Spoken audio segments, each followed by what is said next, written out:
Look, right there. Notice how that sleek, clean graphic text overlay appearing on a dark, modern background instantly grabs your focus?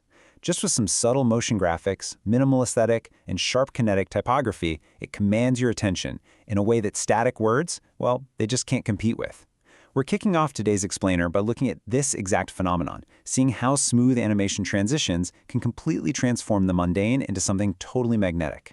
But here's the wild part. What you're actually looking at, it isn't moving at all. By rapidly flashing sequences of static information, literally just frame by frame, we're basically hacking the brain to create an illusion of motion. It's this brilliant neurological trick that has totally captivated us for centuries, all the way from those old-school flipbooks to the crazy complex digital environments we navigate every single day. So let's dive right into this explainer. Today, we're exploring the arc of motion, from magic lanterns to dynamic interfaces. Okay, starting things off with Section 1, the illusion of motion. To really understand where we're going with all these modern interfaces and digital marketing, we first have to look back at the origins of this whole art form. Looking at this timeline, it is just fascinating to see how the very basic concept of projecting images has scaled through these massive leaps in technology. It started way back in the 17th century with magic lantern projectors, casting these kind of spooky, eerie images on walls. Then, jump to the 1930s, and you have animators officially codifying the rules of 2D character movement. Boom, the 1980s hit, and we get the 3D computer revolution. And today? Today we're using AI and dynamic vector graphics. But the crazy thing is, across all these completely different eras, the core goal has remained exactly the same: effective visual storytelling. All right, moving on to Section 2, foundational principles of animation. So back in the late 1920s and 30s, early animators realized something pretty crucial. Perfectly rigid motion just looked totally dead on screen. So they started standardizing exactly how to create lifelike movement. And arguably the absolute most important rule they came up with is squash and stretch. Think about it. Whether an object is a soft, hast-filled sack of flour or a super rigid wooden chair, how it squashes and stretches tells our brains exactly what it's made out of. When a bouncing ball hits the ground, it flattens out, right? And as it bounces back up, it stretches. This one simple distortion gives us an instant illusion of weight, mass, and flexibility. Then we have anticipation. Think of a baseball pitcher. They have to pull their arm way back before they can actually throw a fastball, right?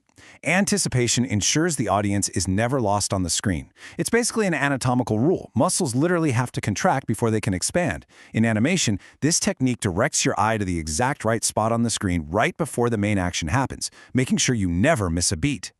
And this quote right here brilliantly captures the ultimate goal of all these techniques. As the computer animation pioneer John Lasseter noted, without a thought process, the actions of a character are just a series of unrelated motions. It shows that motion alone just isn't enough. The timing and the movement, they have to convey emotion and a real thought process to truly pull us in. If a character looks left, they need a reason for looking left. If they're moving slowly, are they exhausted or are they sneaking around? The motion is literally the mind made visible. That brings us to Section 3, the 3D computer revolution. Fast forward to the 1980s. Computers could finally render 3D shapes, but honestly, the early attempts looked super stiff and robotic. The huge challenge was figuring out how to apply those fluid, hand-drawn 1930s principles to totally rigid mathematical models inside a computer. To see how they solved this, just look at this early model of Luxo Jr., the famous Pixar desk lamp. It's a hinged, metallic 3D object, yet the animators somehow made it feel fleshy, weighty, and totally alive just by bending it and having it fold over on itself. They basically took the squash and stretch of a soft flour sack and successfully translated it straight into the joints of a rigid metal lamp. Pretty amazing. And the whole workflow completely changed too. Instead of drawing every single frame by hand, 3D animators started setting just the key extreme poses, like just the very beginning and the very end of a jump, for example. The computer would then do the heavy lifting and calculate the timing of all the in-between frames.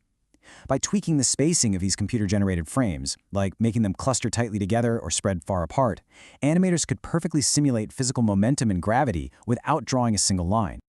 All right, let's jump to Section 4, motion in modern marketing. Today, the stakes have totally shifted. We're no longer just trying to entertain moviegoers, we're trying to retain the attention of incredibly distracted digital consumers. And businesses are actually leveraging these exact same 1930s techniques to cut through all the noise. They're using fluid, highly scalable vector graphics.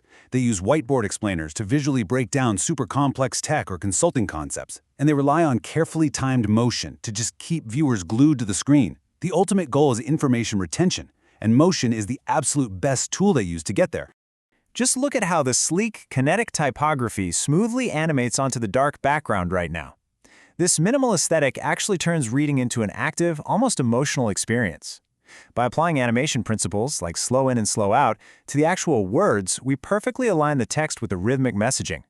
It honestly feels a lot less like reading a boring document and way more like listening to music. And finally, Section 5, Democratizing Dynamic Illustration.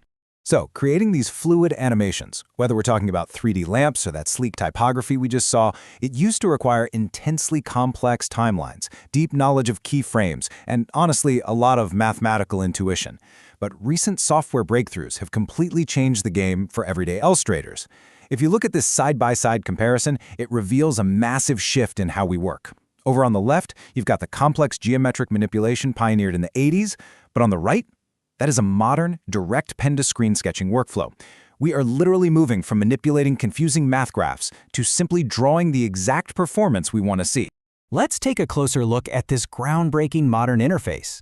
It's detailed in a system called motion amplifiers, and it completely drops that confusing timeline you usually see at the bottom of the screen.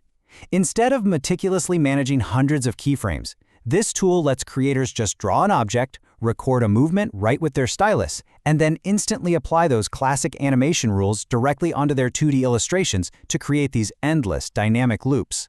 What researchers basically did was take the 12 classic principles of animation from the 1930s and distill 7 of them into these incredibly sleek, modular software tools. They broke them down into geometric manipulation, temporal control, and visual clarity. Now, an artist can literally just tap a single icon to instantly add geometric weight, like squash and stretch, or temporal speed, like slow in and slow out, straight to their drawing. For example, by just sketching a bouncing red trajectory right across the screen, the system automatically deforms the object along that exact arc. It instantly mimics real-world physics and momentum.